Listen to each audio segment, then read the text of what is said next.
Olá! Hoje a gente vai começar o nosso mini módulo de anticonvulsivantes dentro da playlist de farmacologia do sistema nervoso central do flavonoide. Para você entender melhor essa aula, eu recomendo que você assista a minha outra videoaula de fisiopatologia da epilepsia e convulsões, em que eu dou um geralzão sobre essa condição de saúde e também explico em mais detalhes a diferença entre os tipos de convulsão. Dito isso, não esquece de dar o like no vídeo, compartilhar com todos os seus amigos e também me seguir lá no Instagram e no TikTok, porque isso aqui é gratuito para você, hein? Então vamos lá!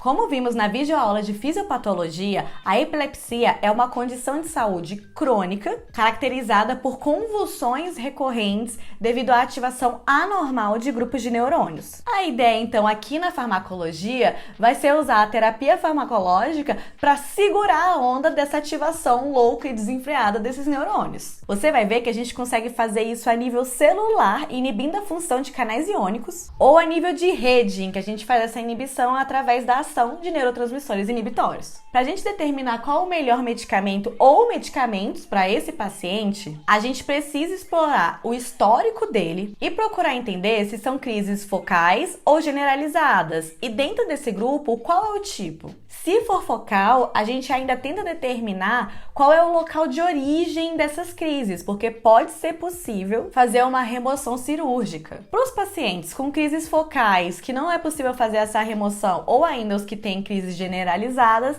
a gente então vai fazer o tratamento farmacológico com medicamentos. Chamamos aqui no Brasil principalmente essa classe de anticonvulsivantes, mas também você pode dizer antiepiléticos. Apesar da gente colocar vários medicamentos dentro dessa caixinha chamada de anticonvulsivantes, existem outros medicamentos que pertencem a outras caixinhas, a outras classes que também têm efeito anticonvulsivante. E nós já vimos esses medicamentos por aqui. São os nossos queridos benzodiazepínicos e barbitúricos. Já tem videoaula. Como a gente já viu nessas videoaulas, esses medicamentos vão agir a nível de rede, porque eles conseguem aumentar a atividade de neurônios inibitórios. Esses neurônios inibitórios liberam neurotransmissores inibitórios, que inibem o disparo de neurônios excitatórios. Logo, isso impede crises convulsivas. Eu vou deixar o link dessas videoaulas aqui na descrição e também no card. Nesse mini módulo de anticonvulsivantes, eu peguei todos os medicamentos dessa caixinha classificada como anticonvulsivantes, então aqui não entram os barbitúricos nem os benzodiazepínicos, e dividi em 3 partes. E são todos esses dessa lista aqui, mas não precisa se assustar, a gente vai ver um por um, vai ser tranquilo, relaxa. Você vai ver que a gente consegue organizar esses medicamentos de algumas formas.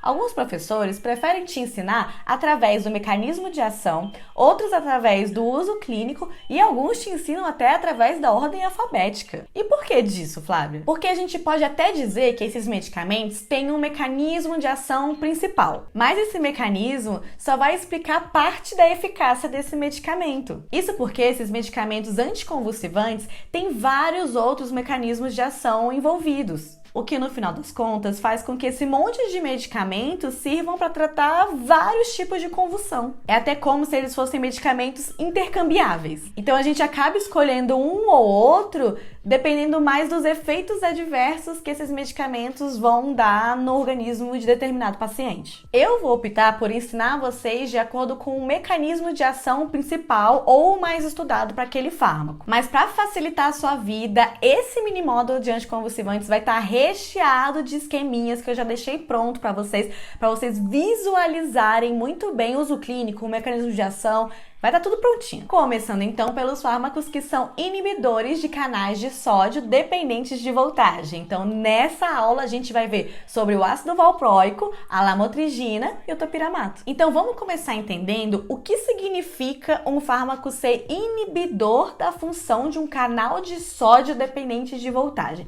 Eu percebi em outras videoaulas que algumas pessoas têm dúvidas porque não entendem o básico do que é um potencial de ação, por exemplo. Então dessa vez eu vou explicar desde o início bem detalhado. Presta atenção. Quando o neurônio é estimulado, ele libera neurotransmissores excitatórios que se ligam aos receptores do neurônio seguinte. Isso faz com que o próximo neurônio despolarize e libere seus próprios neurotransmissores excitatórios, propagando o sinal por todo o cérebro. Vamos entender melhor o que significa despolarizar. O principal neurotransmissor excitatório no nosso cérebro é o glutamato, que pode se ligar a vários tipos de receptores que são canais iônicos controlados por ligantes. Quando o glutamato se liga, ou seja, quando ele é o ligante, esses canais iônicos se abrem e permitem que sódio e cálcio fluam para dentro e também potássio flua para fora. No final, se você somar todos esses íons que estão entrando e saindo, há um influxo de carga positiva, que torna a célula, que era antes mais negativa, mais positiva. Então, aqui a gente diz que o neurônio ficou despolarizado. Isso faz com que os canais de sódio dependentes de voltagem próximos se abram na superfície da membrana, fazendo com que mais sódio entre. Isso, por sua vez, aciona a abertura de outros canais de sódio dependentes de voltagem e assim por diante. Essa série de despolarização percorre o neurônio como uma onda e é chamada de potencial de ação. Quando o potencial de ação atinge o final do neurônio, isso desencadeia a abertura dos canais de cálcio dependentes de voltagem, causando um influxo de íons de cálcio que estimulam a liberação de neurotransmissores que são armazenados nas vesículas sinápticas, e isso leva à despolarização do próximo neurônio. E assim por diante, entenderam? Mas essa sequência de ativação não é infinita, ela não ocorre para sempre. Até porque existem os neurônios inibitórios. Esses neurônios inibitórios liberam o principal neurotransmissor inibitório, que é GABA. GABA se liga aos receptores GABA em outros neurônios. Esses receptores GABA também são canais iônicos controlados por ligantes, mas se abrem para deixar cloreto, que é carregado negativamente, entrar na célula. O influxo de íons negativos causa a hiperpolarização, onde o potencial de membrana da célula se torna mais negativo, o que significa que é muito mais difícil despolarizar e disparar um potencial de ação. Então, o seu neurônio fica ali tranquilinho. Epilepsias e convulsões acontecem ou porque você está tendo muita liberação de neurotransmissores excitatórios, ou porque você está tendo pouca liberação de neurotransmissores inibitórios. Ou você tem muita excitação ou pouca inibição. Na videoaula de fisiopatologia a gente fala mais sobre isso, lembre-se disso. Beleza, continuando aqui, quando eu digo que esses medicamentos têm como mecanismo de ação bloquear a ação de canais de sódio dependentes de voltagem, eu quero dizer que esses fármacos bloqueiam esses canais aqui. Isso leva a uma inibição do potencial de ação nos neurônios excitatórios, já que eu não estou deixando sódio entrar. Sem potencial de ação, sem ativação desenfreada de neurônios, sem epilepsia. Agora vamos conhecer os fármacos. Ácido valproico. Você vai ouvir 3 nomes parecidos: ácido valproico, valproato de sódio ou divalproato. Também você pode encontrar esse mesmo nome como semissódico. Do ponto de vista da farmacodinâmica, é tudo igual, porque o mecanismo de ação, o modo de ação vai ser o mesmo. O ácido valproico, quando absorvido na sua circulação sanguínea, vira íon valproato. O valproato de sódio vira ácido valproico no seu organismo, que quando absorvido também vira íon valproato. E o divalproato também, quando absorvido, vira íon valproato. Ou seja, o fármaco que está chegando lá para fazer a sua ação é o mesmo. O que varia entre eles são algumas questões de farmacocinética. Então, o divalproato foi desenvolvido para ser um fármaco que dê menos problemas gastrointestinais. E até por isso ele é mais caro. Só que também a gente já conta no mercado com um valproato de sódio de liberação retardada. Então, de forma bem resumida, do ponto de vista clínico, a eficácia é igual. Mecanismo de ação do ácido valproico. O ácido valproico diminui a velocidade de recuperação dos canais de sódio do estado inativado, evitando a propagação do sinal que leva os neurônios a se ativarem com alta frequência. Mas que fique claro que o valproato se liga a sítios de ligação diferentes dos que a carbamazepina e a fenitoína se ligam. Aí lembra que eu falei que esses fármacos têm um mecanismo de ação principal ou que foi mais estudado, só que eles também têm outros mecanismos? Então, além do ácido valproico ter essa ação inibindo os canais iônicos de sódio dependentes de voltagem, ele também tem uma relação ali bem íntima com GABA. O ácido valproico inibe a GABA transaminase, que é a enzima que quebra GABA nos neurônios inibitórios. Então, se o ácido valproico está diminuindo a quantidade de GABA que é quebrado, eu tenho mais GABA exercendo o seu efeito inibitório. Então, eu tenho mais inibição de neurônios excitatórios, evitando assim a ativação maluca deles. Além disso, o valproato também tem ação nos canais de cálcio do tipo T, que são canais de baixa voltagem. Não se preocupe, eu fiz um esqueminha para você. Então anota aí. O ácido valproico bloqueia canais de sódio dependentes de voltagem, inibe GABA transaminase e bloqueia canais de cálcio do tipo T. Indicações do ácido valproico. O ácido valproico é um anticonvulsivante de amplo espectro mesmo. Isso porque ele pode ser usado para tratar epilepsia focal simples ou complexa, com ou sem generalização secundária, ou também pode ser usado em crises generalizadas tônico-clônicas, mioclônicas e de ausência. E também é a primeira escolha para tratar crises relacionadas à síndrome de Lennox-Gastaut.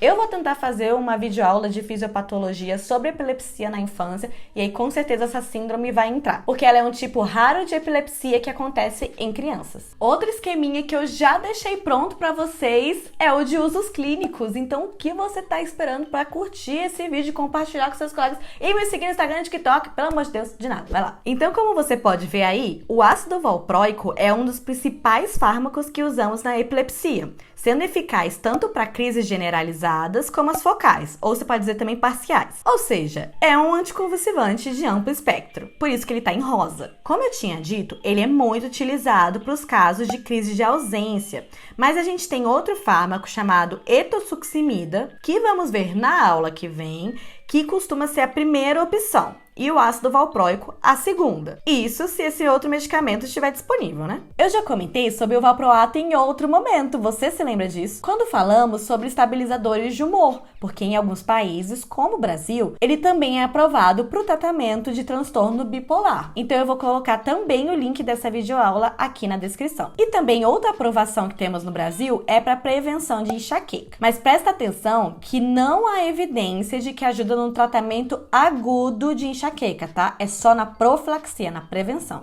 Efeitos adversos, contraindicações e interações principais. Os efeitos adversos mais comuns do ácido valproico estão relacionados a distúrbios do trato gastrointestinal. Tanto que eu falei lá que o divalproato foi desenvolvido justamente para tentar reduzir esses problemas. Mas também lembre-se que a gente tem o valproato de sódio de liberação retardada. Coisas importantes para você orientar o seu paciente. De preferência, independente se ele tomar ácido valproico, divalproato, valproato de sódio, é falar para o paciente para ele tomar esses medicamentos junto com alimento, porque assim você reduz as chances desses problemas gastrointestinais, como vômito e enjoo. O ácido valproico também pode fazer com que o paciente tenha mais apetite, logo ele venha ganhar mais peso. Por isso é importante você avisar ele para tomar cuidado com a dieta e, de preferência, ter um acompanhamento nutricional. Alguns pacientes também relatam queda de cabelo, sedação e, em doses maiores, um tremor fino. Em exames, pode ser que você observe que o paciente está com uma contagem menor de plaquetas e glóbulos brancos. Agora, existem efeitos adversos raros, sim, mas que são potencialmente fatais, então eles são muito sérios. O ácido valproico pode ser hepatotóxico, então antes de iniciar o tratamento e principalmente ali nos primeiros 6 meses, o paciente tem que fazer testes de função hepática. Deixe claro para o paciente que é importante ele relatar imediatamente caso comece a apresentar sintomas relacionados à hepatotoxicidade, como febre, dor abdominal, icterícia, sangramentos, vômito, entre outros. E outro efeito adverso raro, mas possível, é o de pancreatite. Isso é independente da dose e a duração do tratamento. E para finalizar, o ácido valproico está associado a defeitos na formação do tubo neural, ou seja, é um medicamento teratogênico, ou seja, não deve ser usado por gestantes. Topiramato. Próximo medicamento anticonvulsivante que é bem usado e a gente precisa comentar é o topiramato. Mecanismo de ação do topiramato. Primeiramente, você já sabe, ele inibe a função de canais de sódio dependentes de voltagem. Mas, além disso, o topiramato também bloqueia os canais de cálcio dependentes de voltagem lá no fim do neurônio. E como se não bastasse esses dois mecanismos, ele também inibe a liberação de glutamato, o principal neurotransmissor estatório do nosso cérebro. Então preenche aí esses mecanismos particulares do topiramato no nosso esqueminha. Indicações do topiramato. O topiramato também é considerado um anticonvulsivante de amplo espectro, porque a gente pode usar em crises parciais, focais, simples ou complexas, com ou sem generalização secundária, e também nas crises generalizadas, tônico-clônicas ou relacionadas à síndrome de Lennox-Gastaut. Podemos também usar para convulsões de ausência.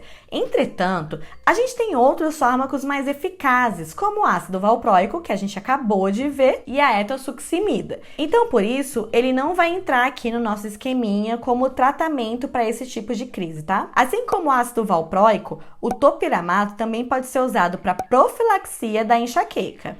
Não existem estudos sobre o uso da enxaqueca aguda, só prevenção, tá? Efeitos adversos, contraindicações e interações principais. Como efeitos adversos, o topiramato pode causar uma sonolência, uma fadiga, confusão e até problemas de concentração. E diferente do ácido valproico, ele está mais associado a perda de peso. O topiramato também pode causar urolitise, mais conhecido como pedra no rim, cálculo renal ou também inferno na terra. Então oriente seu paciente. Beba água. E por fim, o topiramato está associado com distúrbios visuais, como diplopia e glaucoma. Então, se o seu paciente começar a se queixar de menor acuidade visual, dor ocular, pode ser que seja importante você suspender o topiramato imediatamente. Lamotrigina.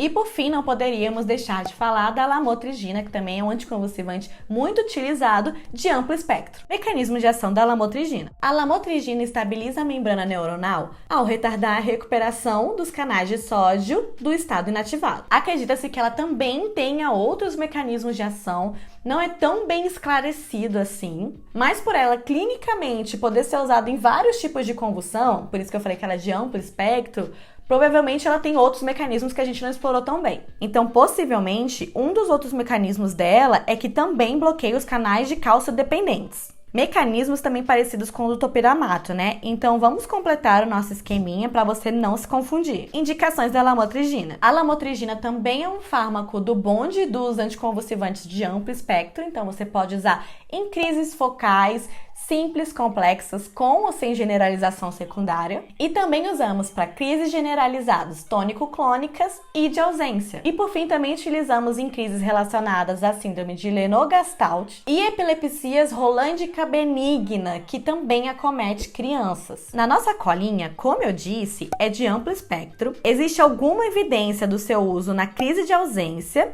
então ela é prescrita, mas parece ser menos eficaz do que o ácido valproico e também a etosuximida. Além disso, em alguns países, ela também é aprovada como estabilizador de humor. Efeitos adversos, contraindicações e interações importantes. Assim como vimos para o topiramato, a lamotrigina também pode causar distúrbios visuais, como diplopia, visão embaçada e distúrbios no trato gastrointestinal. Mas um efeito adverso raro, porém muito grave que ela pode causar é a síndrome de Stevens-Johnson. Portanto, os níveis séricos da lamotrigina devem ser monitorados bem de pertinho. Lá no meu Instagram e TikTok tem um vídeo que eu lancei recentemente com mais detalhes sobre a síndrome de Stevens-Johnson, porque acometeu a esposa do Frank Aguiar. Então não esquece de seguir nessas outras redes sociais para você aprender ainda mais sobre farmacologia de forma bem atual. Isso enquanto eu não faço uma videoaula de fisiopatologia sobre a síndrome de Stevens-Johnson que vem aí. Então é isso, espero que vocês tenham gostado dessa primeira videoaula e até a aula que vem. Beijinho!